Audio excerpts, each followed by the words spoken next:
Hello friends, welcome all of you to my YouTube channel. हम लोग last video में हमने पढ़ा था फ्रैक्शंस के बारे में और उसके कुछ क्वेश्चंस हमने सॉल्व किए थे आपकी एक्सरसाइज 2.1 के। और फ्रैक्शंस कितने टाइप के होते हैं वो हमने पढ़ा था। अब हम लोग उसमें आगे जो क्वेश्चंस है वो हम लोग सॉल्व करते हैं। जैसे कि आपका क्वेश्चन नंबर 4 है, a rectangular sheet of paper is 12:1/2 centimetre long and 10:2/3 centimetre wide. Find its parameter. एक रेक्टेंगुलर शीट है आपकी पेपर की, ठीक है, ये कोई शीट है आपकी, एक रेक्टेंगल शेप में है, जिसको वो बोल रहा है कि जिसकी जो लेंथ है वो है 12:1/2 सेंटीमीटर और जो वाइड है, जो चौड़ाई है उसकी, वो है आपकी 10:2/3 सेंटीमीटर। राइट, तो हमें बताना है उसका पैरामीटर। पैरामीटर क्या होता है?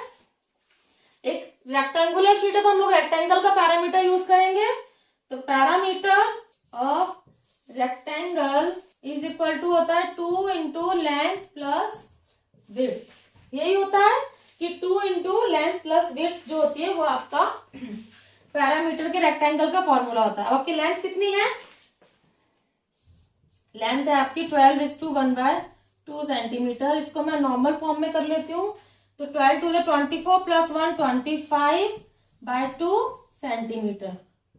विड्थ मुझे कितनी दी हुई है?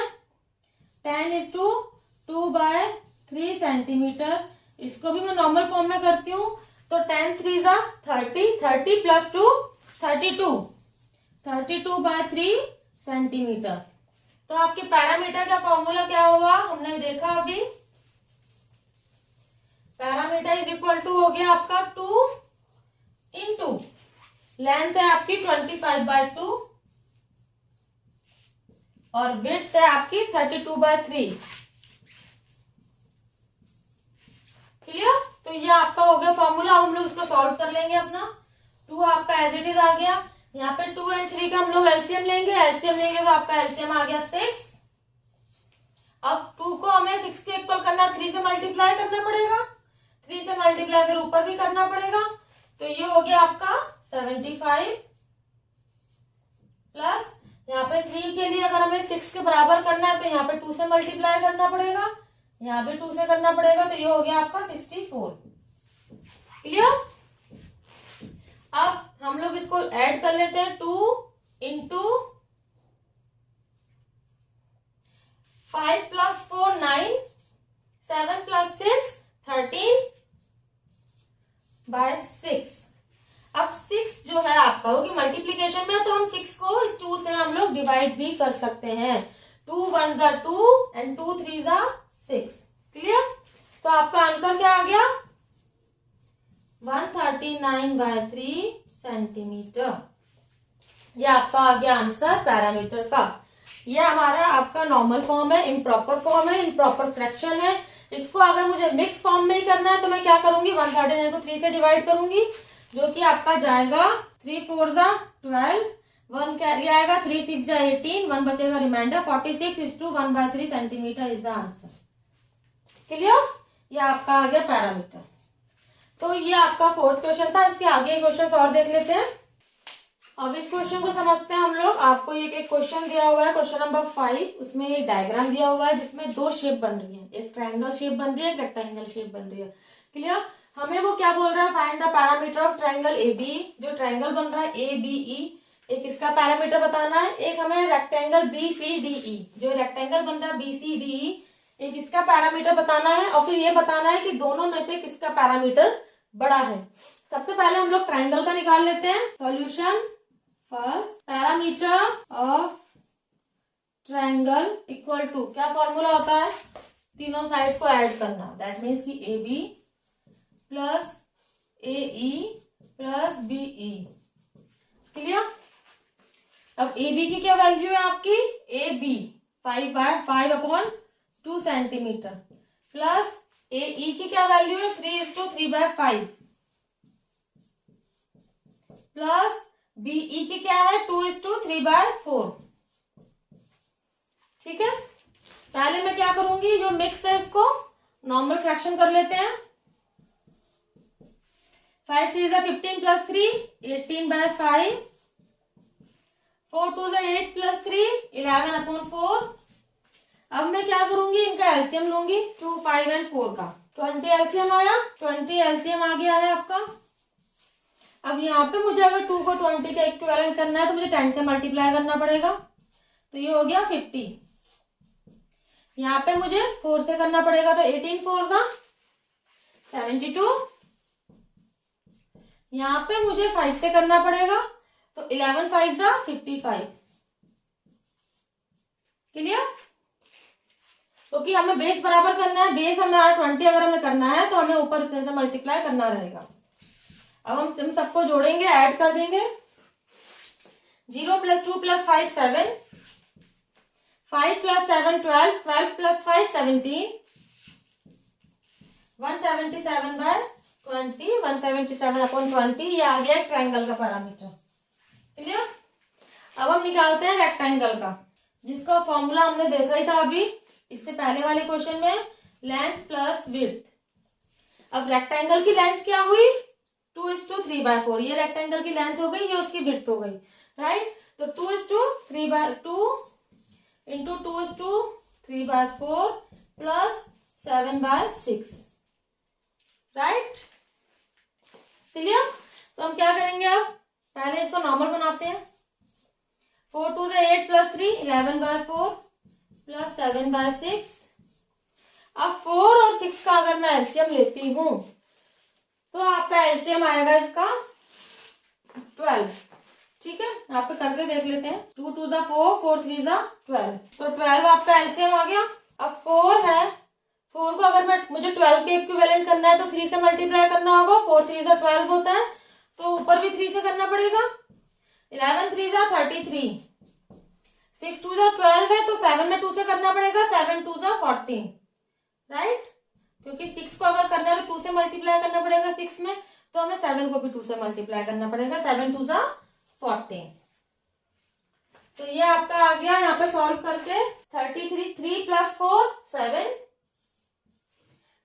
और 3 + 1 4, इंटू है बीच में 47/12, क्योंकि ये मैंने सिर्फ अभी इतना लिखा है, 2 हमारा एज इट इज है। हम 2 से इस 12 को डिवाइड कर सकते हैं। 2 1 = 2, 2 6 = 12, तो मेरा आंसर आ गया 46/47/6। अब मुझे क्या करना है, मुझे कंपैरिजन करना है, मुझे बताना है कौन सा बड़ा है कौन सा छोटा है। इसका आया 127/20, इसका आया 47/6। कौन सा एरिया ज्यादा बड़ा है, किसका पैरामीटर ज्यादा बड़ा है। कंपैरिजन करने के लिए अगेन हमें क्या करना होगा, हमें ये बेस को इक्वल बनाना होगा। मतलब कि अगर ये 20 है तो मुझे इसको भी 20 बनाना होगा, या फिर दोनों के बेस को इक्वल करना होगा। अगेन वही एलसीएम वाला प्रोसेस करते हैं। ठीक है, तो हम लोग इसको यहाँ पे कर लेते हैं। पैरामीटर को मैं पी से डिनोट कर रही हूँ। Parameter of triangle ABE is equal to है 177/20।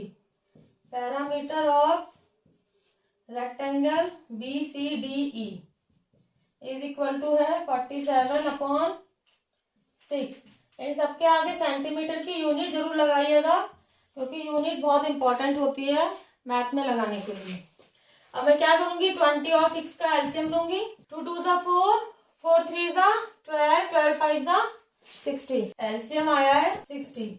अब मैं क्या करूंगी, 177/20 है, इसको 60 करना है मुझे, तो क्या करना होगा, इंटू 3, तो ये हो गया 3 7 = 21, कैरी आया 2, 3 7 = 21 प्लस 2 23, फिर कैरी आया 3, 3 1 = 3 प्लस 2 5/60। क्लियर? सेकंड में 47/6 है, वही 60 करना है, तो 10 से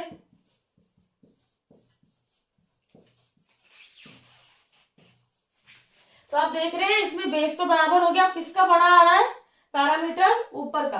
531 जो है वो बड़ा है 470 से, और 531 आ गया किसका पैरामीटर, ट्राइंगल का। तो whose parameter is greater, parameter of triangle ABE is greater than rectangle BCDE। क्लियर? आपको ये पूरा समझ आ गया। हमें क्या था, दो शेप थी, ट्राइंगल एंड रेक्टेंगल। पहले हमने ट्राइंगल का पैरामीटर निकाला, फिर रेक्टेंगल का पैरामीटर निकाला, फिर हमने इन दोनों में कंपैरिजन करके किसका पैरामीटर ग्रेटर है वो निकाला, और तीनों के लिए ही हमने एलसीएम लिए हैं अलग अलग। एलसीएम के बेस पे हमने बेस को इक्वल किया है, फिर हमने कंपैरिजन किया है, और एलसीएम इक्वल करके हमने एडिशन भी किया है। तो होपफुली ये पूरा क्वेश्चन आपको समझ आया होगा। अब इसके आगे क्वेश्चन हम लोग देख लेते हैं। इस क्वेश्चन का नोट डाउन कर लीजिए। इस क्वेश्चन में वो क्या बोल रहा है, सलील है, Salil wants to put a picture in a frame. Salil को एक फ्रेम में पिक्चर लगाना है। The picture is 7:3/5 centimetre wide, और जो पिक्चर है वो इतनी बड़ी है। To fit in the frame the picture can not be more than that much, 7:3/10 centimetre wide. How much should the picture be trimmed. Frame के साइज के according picture का साइज इतना होना चाहिए, इससे बड़ा नहीं होना चाहिए, बट उसके पास जो पिक्चर है वो इतनी बड़ी है, तो उसको कितनी पिक्चर कम करनी पड़ेगी, कितना साइज पिक्चर का काटना पड़ेगा, तब जाके वो पिक्चर उस फ्रेम में लगेगी। अब हमें अगर हमें ये जानना है कि कितना हमें कम करना रहेगा, तो हम लोग क्या करेंगे, सब्ट्रैक्शन करेंगे। सब्ट्रैक्शन हम लोग क्यों करेंगे, अगर सपोज कीजिए आपसे ये बोले कि आपके पास 10 एप्पल थे और 10 में से हम सिर्फ 5 एप्पल ही इस बास्केट में रख सकते हैं।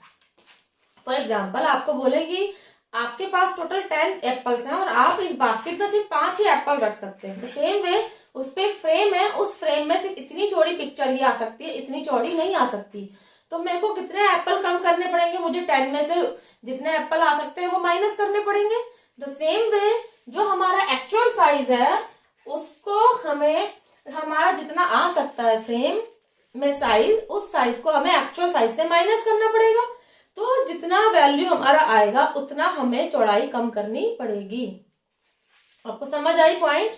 आपको इतना बड़ा पिक्चर है, हम इतना ही लगा सकते हैं, तो इस इतने बड़े पिक्चर में से हम कितना लगा सकते हैं, अगर हम उस साइज को माइनस कर देंगे तो हमें जो वैल्यू मिलेगी उतना साइज हमें अपनी उस पिक्चर का कम करना पड़ेगा। एक एग्जांपल और ले लेते हैं, जैसे कि आप सपोज कीजिए आपका एक ज्योमेट्री बॉक्स है, ठीक है, ज्योमेट्री बॉक्स आपका है 2 सेंटीमीटर का, ठीक है, या फिर ज्योमेट्री बॉक्स आपका है 10 सेंटीमीटर का, और आपके पास एक पेंसिल है जो है आपकी 11 सेंटीमीटर की। अब वो पेंसिल बड़ी है, इसके अंदर नहीं आ सकती, तो मुझे क्या करना पड़ेगा, मुझे उस पेंसिल को कितना कट करना है कि वो इसके अंदर आ जाए। तो मैं इस पेंसिल में से जो मेरी ज्योमेट्री की लेंथ है, अगर मैं उसको माइनस कर दूंगी तो मुझे पता लग जाएगा कि कितना मुझे उस पेंसिल को कट करना है। अगर मैं 11 में से 10 को माइनस कर दूंगी, तो मैं अगर अपनी इस पेंसिल को 1 सेंटीमीटर कम कर दूंगी तो मेरा वो पेंसिल इसके अंदर आ जाएगा। क्लियर। तो वही चीज हमें यहाँ पे करनी है। यहाँ पे हमारा जो फ्रेम, जो पिक्चर है वो इतनी चौड़ी है, अगर उसमें से मैं जितना एक्चुअल पिक्चर आ सकता है उसको माइनस कर दूंगी तो कितना मुझे उस पिक्चर को कम करना है मुझे वो पता लग जाएगा। Solution, actual size of picture is equal to 7:3/5। अब 7:3/5 को अगर मैं नॉर्मल फ्रेम उसमें बनाऊं फ्रैक्शन में, 7 5 35 प्लस 3 38/5 सेंटीमीटर। अब पिक्चर और size of frame, size of picture which can be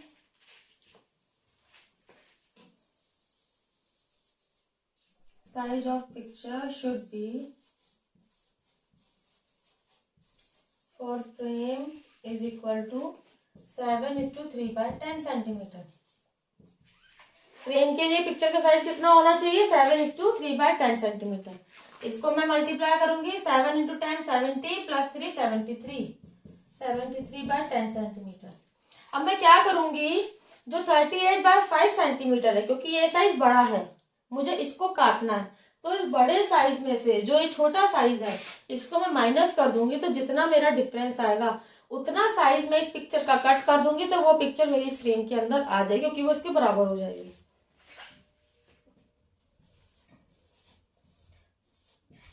तो यहाँ पे हम लिख देंगे पिक्चर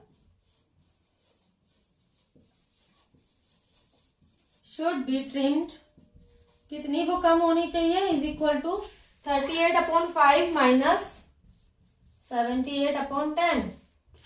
अब अगर मैं एलसीएम निकालती हूँ 5 और 10 का, तो वो मेरा आएगा 10।